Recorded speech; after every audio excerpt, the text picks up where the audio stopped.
So ayun na nga mga ka-idol, ayan, nagbabaha na naman tayo.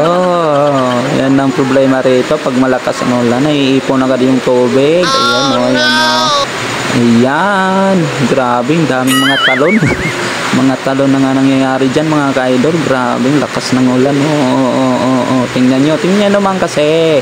Grabe, nagbabaha na agad. Ayan, sige yan, naiipon na agad yung tubig niyan. So naging fish pa na nga dalaga dito mga ka-idol. Ayan o, grabe naman kasi yan, naging ilog na. Ayan, ay tumakbo na agad si kuya. Ayan o, ayan o, ayan o. Grabe, laki ng katawan o. Ayan, grabe. So ayan o, grabe naman kasi napakalakas ng ulan dyan mga ka-idol. Grabe, wala akong masabi sa lakas ng ulan na yan. Yan o, lalaki ng patat. Pag natamaan talaga yung ulo mo, talagang butas. Ayan, pati yung aso, nahihirapan na kung naguguluhan na siya kung saan siya dadaan mga ka-idol.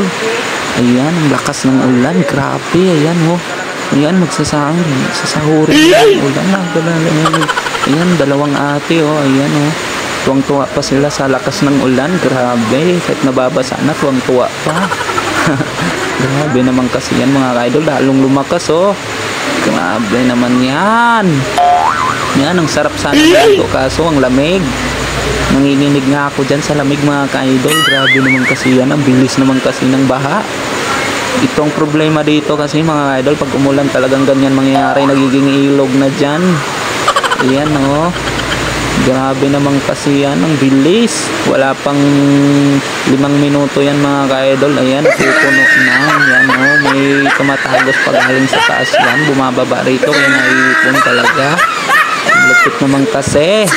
Ayan, so dito talaga, kahit kapag umulan talaga rito, kailangan magdadala ka ng bangka mo, pangtawid lang.